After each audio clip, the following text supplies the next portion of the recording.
বিয়ে আর প্রেম সম্পূর্ণ দুটো ভিন্ন ব্যাপার। প্রেমের ফ্যাসিনেশন নিয়ে বিয়ে করতে গেলে আপনি পস্তাবেন, নিশ্চিত থাকুন।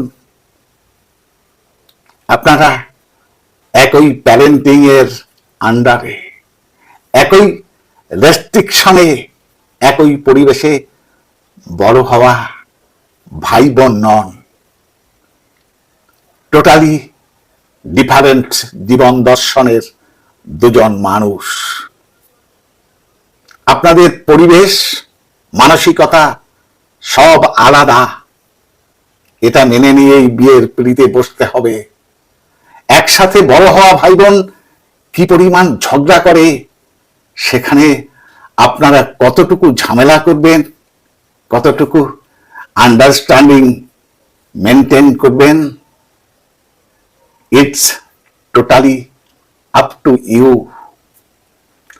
প্রেমের সময় দুজন সারা রাত ভেবে অপেক্ষা শেষে কাবার্ড খুলে সব থেকে সুন্দর কাপড়টা পরে তৈরি হয়ে বেস্ট পারফিউমটা মেখে দেখা করেন।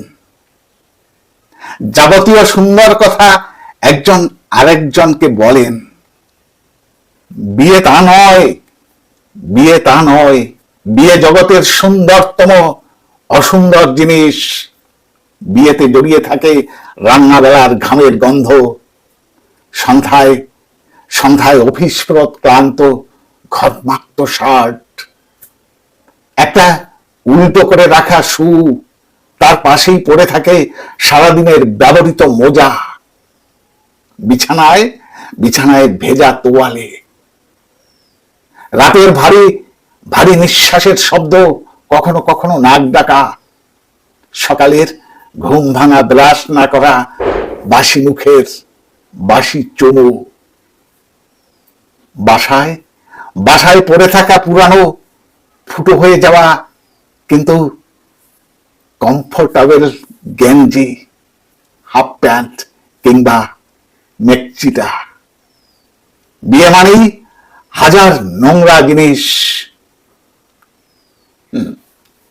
কোথায় কোথায় যেন পড়েছিলাম, পৃথিবীর সবচেয়ে জঘন্য কথা হয় স্বামী স্ত্রীর মধ্যে, এবং সবচেয়ে সুন্দর কথাও হয় স্বামী স্ত্রীর মধ্যে।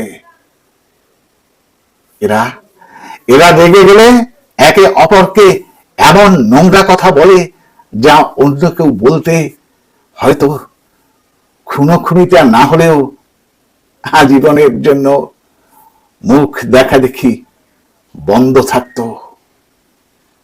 কিন্তু সেই রাগ শান্ত হলেই এদের মতো মধুর সম্পর্ক আর আর নেই। বিয়ে করার আগে 100 বার ভাবুন, কথা বলুন, সব বিষয়ে সময় নিন। ঠিক তেমনি বিয়ে ভাঙার আগেও 100 বার ভাবুন, কথা বলুন, সব বিষয়ে সময় নিন, সময় নিন।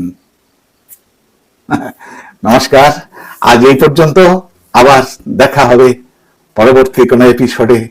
ততক্ষণ ভালো থাকবেন, সুস্থ থাকবেন। ধন্যবাদ।